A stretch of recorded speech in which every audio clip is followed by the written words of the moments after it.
Today, I'm going to unbox and take a quick look at Traces of Hubris, a game by Tetsuya Nakamura, published by VUCA Simulations, which was kind enough to send me this copy, so really appreciate that. I reached out to them and was asking about several of their offerings, especially some of their new offerings and some of their offerings that have gotten noticed by the public, including the Charles S. Roberts Awards, and of course this is one of those.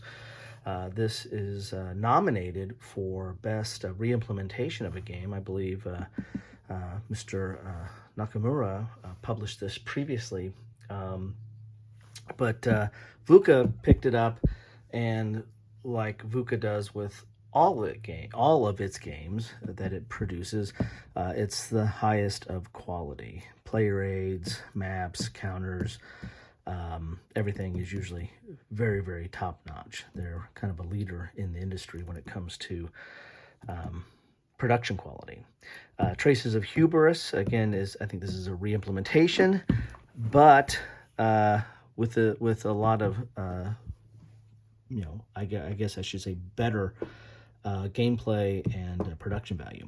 Let's look at the back here and see what we have. It says Traces of Hubris is a two-player game that simulates the German Case Blue, Blau, summer offensive in southern Russia during the second half of 1942. The goal was to cut off the Volga at Stalingrad and to capture the Caucasus oil fields. So that's what we have here. I believe, I need to look in here and see what we have, but I believe there is really just one scenario. But given that there's different ways to win that scenario by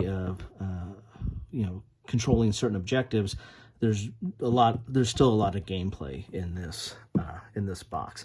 That's a little bit smaller box for VUCA, so still anxious to see what it looks like inside. I don't know about the first edition, but I do know that there was not only was there an upgrade in the components and graphics, but I think some of the gameplay was polished off as well. Complexity is a 4, like to hear that, and Solitaire is a 9. Predominantly because I think it's a chit pool game. I believe that is is what's pulling, making that a little bit more solitaire friendly. I don't know if I'd really put it at a 9, but again, I haven't played it yet, so I'm going to reserve judgment. And the art director was Patrick Gebhardt, who was the one that sent this to me. So thank you, Patrick. And let's get in this box and see what we have in store for us.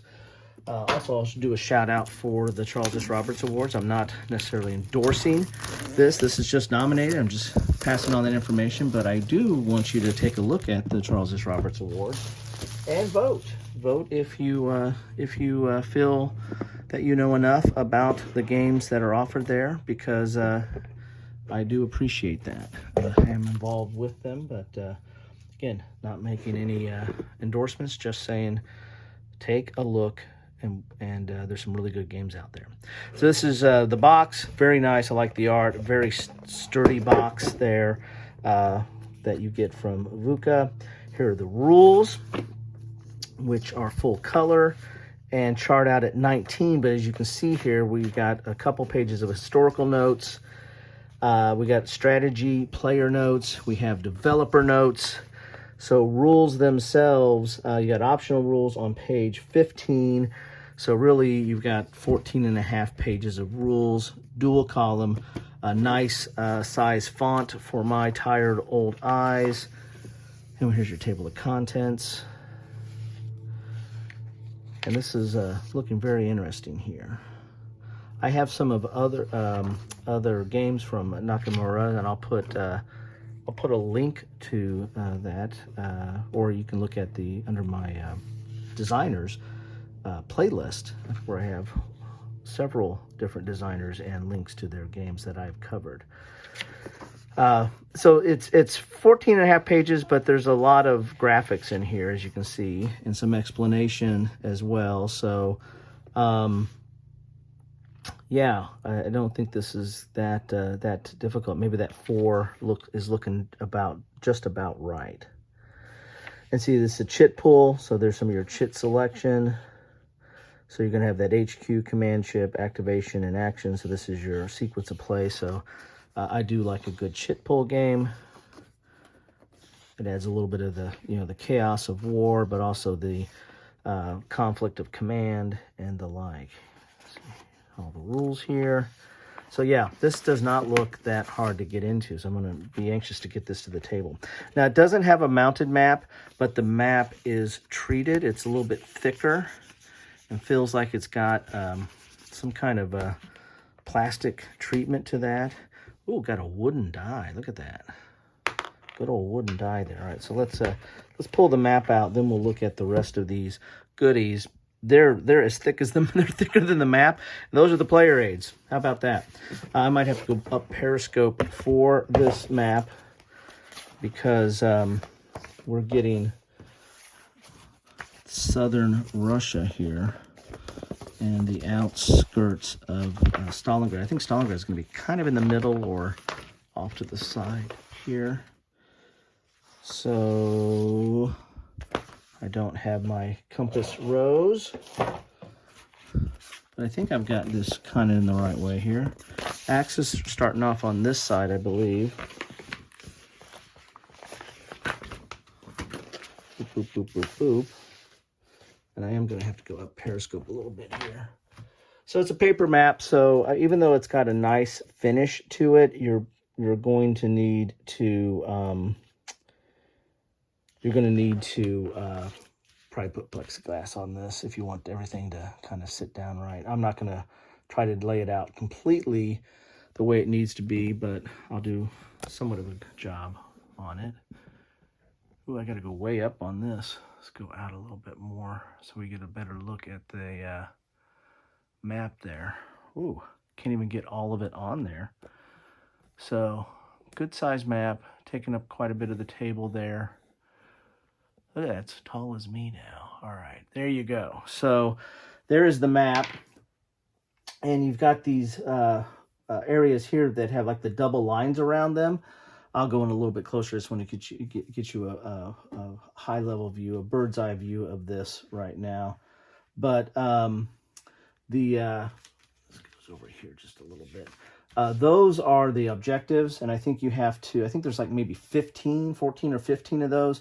And the Germans have to collect, I think, 9 to win the game. There's some easy ones down here. There's like 1, 2, 3, 4 here. There's a 5th one here, and then a 6th one there. But then you've got to get to the big ones, or the tougher ones, like Stalingrad is 2, and that's right over here on the Volga. And then you've got some of the oil fields in the Caucasus way over in that area there. So, again, this one scenario, but there's a lot of multiple play or different types of strategies you can take. Do you go to Rostov and then that way?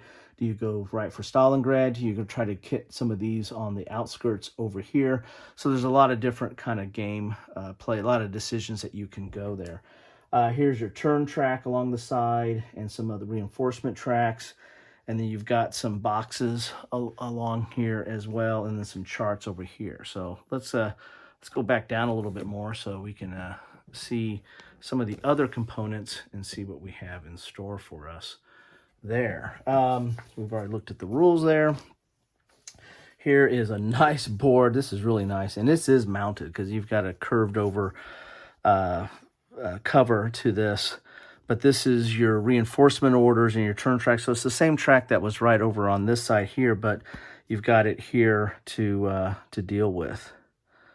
That's nice. I like the look of that. And then we've got the counters themselves. Counters are nice and thick. They're the standard thickness at VUCA, which does a good job. I think that was at a gray core. I don't know what you call all those. But they're pre-rounded and very colorful. And overall have a nice look to them. Put those over here. Looks like we got 3 counter sheets here. And they are double-sided.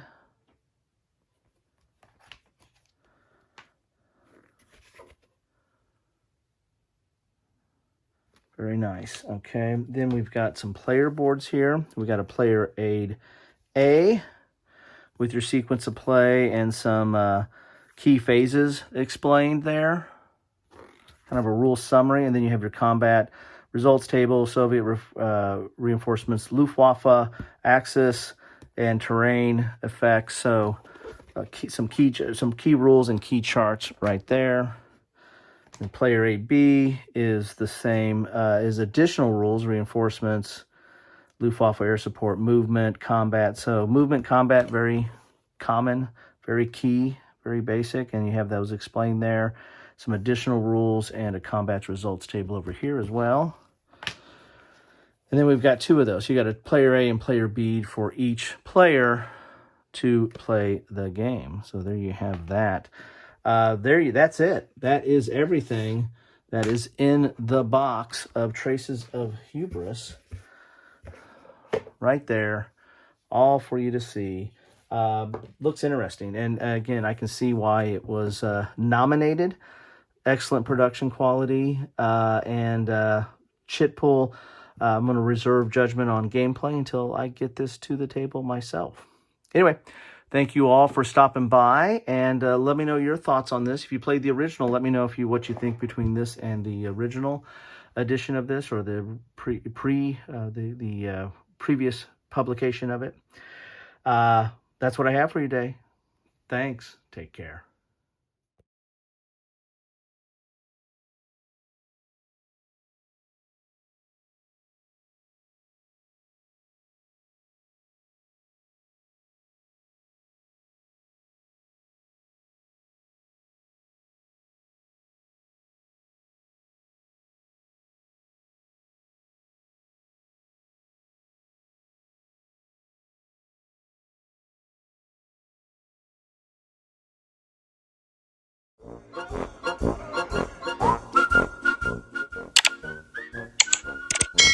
Thanks for watching.